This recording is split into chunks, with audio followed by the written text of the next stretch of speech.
El lladre de les imatges.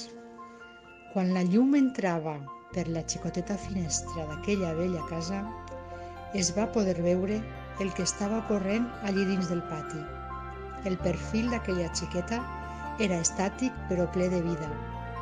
Els braços oberts aclamant al cel la llibertat que acariciava i la seva mirada a l'horitzó confiada de que tots els que tenia baix seu cuidarien d'ella.